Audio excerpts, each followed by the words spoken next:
ఉన్నట్టుగా తెలుస్తుంది.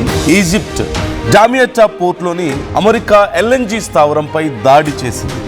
America gas tanker వెనర్గోస్ winter పై drone attack చేసింది. మంటల్లో ఎల్ఎన్జీ నౌక తగలబడిపోయింది. నౌకలోని సిబ్బంది సురక్షిత ప్రాంతానికి తరలించబడ్డట్లుగా తెలుస్తోంది. ఇరాన్ దాడి చేసినట్లుగా ఇప్పుడు అనుమానాలు అయితే వ్యక్తం అవుతున్నాయి. ఇరాన్పై ప్రతీకారం తప్పదంటూ మరోవైపు ట్రంప్ హెచ్చరికలు కూడా జారీ చేశారు. ఇరాన్తో యుద్ధం ఆపేసి చర్చలకు వెళ్తామని ట్రంప్ ప్రకటించిన కాసేపటికే ఈ భీకర దాడి జరిగింది. తాజా దాడితో మరొకసారి అమెరికా ఇరాన్ మధ్య ఉద్రిక్తతలు చోటు చేసుకోవడం మనం చూస్తూనే ఉన్నాం. ఇది ఈజిప్ట్లో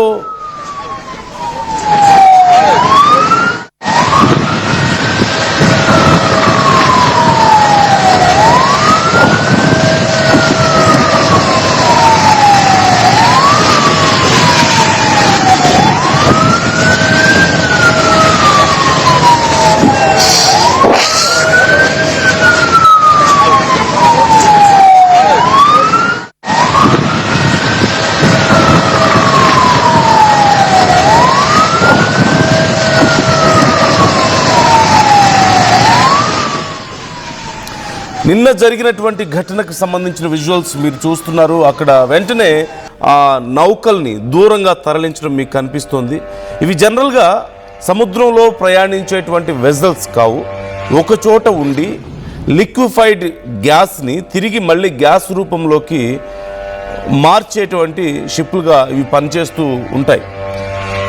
ఈజిప్ట్లోని డామియట్టా మధ్యధర సముద్ర పోర్టులో అమెరికాకు చెందినటువంటి ఈ గ్యాస్ని నిల్వ చేసే నౌక మీద ఒక డ్రోన్ దాడి జరిగినట్లుగా అంతర్జాతీయ సముద్ర భద్రతా సంస్థలు ఇప్పటికే కన్ఫర్మ్ చేశాయి. ఈ ఘటన ఇప్పుడు మధ్యప్రాచ్య ఉద్రిక్తతలని ఒక రకంగా చెప్పాలంటే మరింత తీవ్ర స్థాయికి తీసుకెళ్లే అవకాశం కనిపిస్తుంది. ఈ దాడికి గురైనటువంటి నౌకని ఎనర్గోస్ వింటర్ అని పిలుస్తూ ఉంటారు. అయితే ఇది ఒక floating storage and regasification unit, FSRU అంటారు. అంటే ఒక మామూలుగా ఎల్ఎన్జీ మనం విని ఉంటాం కదా, ఈ ఎల్ఎన్జీని అంటే ఎల్ఎన్జీని నిల్వ చేసి దాన్ని మళ్ళీ తిరిగి గ్యాస్ ఫామ్లోకి మార్చేటువంటి ఒక ప్రాసెస్ ఇక్కడ జరుగుతూ ఉంటుంది. గ్యాస్ని లిక్విఫైడ్ చేస్తారు, లిక్విడ్ రూపంలో స్టోర్ చేసి ఉంచుతారు, అక్కడికి తరలిస్తారు ఆ షిప్ దగ్గరికి.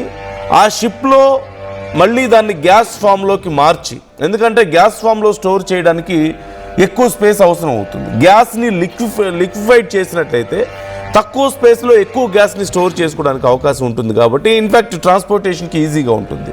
సో ఈ లిక్విఫైడ్ గ్యాస్ని తిరిగి మళ్ళీ గ్యాస్ రూపంలోకి మార్చి రిక్వైర్డ్ ఆ కనెక్షన్స్కి వాళ్ళు పంపిస్తూ ఉంటారు, ఆ పైప్ లైన్స్కి సప్లై చేస్తూ ఉంటారు.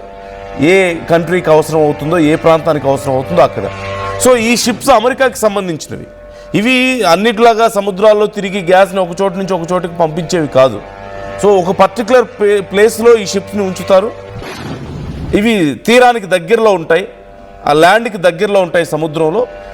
లిక్విఫైడ్ గ్యాస్ని తీసుకొచ్చినటువంటి పెద్ద పెద్ద వెజల్స్ దగ్గర నుంచి వీటిలోకి ట్రాన్స్ఫర్ చేసిన తర్వాత ఆ లిక్విఫైడ్ గ్యాస్ని మళ్ళీ తిరిగి గ్యాస్ ఫామ్లోకి వాళ్ళు మార్చి భూమి మీదకి పంపిస్తూ ఉంటారు. అంటే ల్యాండ్ మీదకి ఉన్నటువంటి కనెక్షన్స్కి వాళ్ళు పంపిస్తూ ఉంటారు. This is the process. అయితే ఇప్పుడు అలాంటి ఒక షిప్ మీద, అలాంటి ఒక పెద్ద నౌక మీద దాడి జరిగినట్లుగా మనకు కనిపిస్తుంది. You can see on the screen ఒక డ్రోన్ వచ్చి డైరెక్ట్గా ఆ పెద్ద నౌక మీద ల్యాండ్ అవ్వడం మీకు కనిపిస్తుంది. అదిగో మీకు చూడొచ్చు ఆ స్క్రీన్లో, అవి మీకు ఆ విజువల్లో చాలా క్లియర్గా కనపడుతుంది. సో అప్పటికే గమనించిన కొంతమంది దీన్ని వీడియో కూడా తీశారు. అయితే ఇరాన్ ఇంతవరకు దీనికి సంబంధించి క్లెయిమ్ చేసుకోలేదు మేమే చేసామని. బట్ యుఎస్ ఇప్పటికే రెస్పాండ్ అయింది. ఒక మీట్లో, ఒక ప్రెస్ మీట్లో ఉన్నప్పుడు ట్రంప్ని అడిగారు, ఇలా ఈజిప్ట్లో మీ షిప్ మీద దాడి జరిగిందట కదా అని చెప్పి అడిగితే, we are going to hit them back harder అంటూ ఆయన రిప్లై ఇవ్వడం మనకు కనిపించింది ఇక్కడ. అంటే ఇప్పటికీ ఇరాన్ కన్ఫర్మ్ చేసుకోకపోయినప్పటికీ యుఎస్ చెప్తోంది ఇది ఇరాన్ చేసిన పనే ఖచ్చితంగా, కాబట్టి మేము మరింత దాడులు చేయడానికి సిద్ధంగా ఉన్నాం అంటూ యుఎస్ ప్రకటించడం ఇక్కడ మనకు కనిపిస్తుంది. బ్రిటిష్ సముద్ర భద్రతా సంస్థలు ఆంబరీ అండ్ వాన్గార్డ్ ప్రాథమికంగా దీనికి సంబంధించి ఒక కన్ఫర్మేషన్ ఇచ్చాయి. ఒక డ్రోన్ లేదా ఒక ప్రొజెక్టైల్ ఈ నౌక మీద దాడి చేసి ఉండొచ్చు అని. It's very clear visual. Drone దాడి చేసింది అనేది మనకు కనిపిస్తుంది. వెంటనే మొత్తం అగ్ని ప్రమాదం చోటు చేసుకుంది. అక్కడ అగ్ని మంటలు ఒక్కసారిగా చెలరేగాయి. అయితే పక్కనే 2 పెద్ద నౌకలు ఇలాంటివి ఉన్నాయి. ఇమ్మీడియట్గా ఆ నౌకల్ని సపరేట్ చేశారు.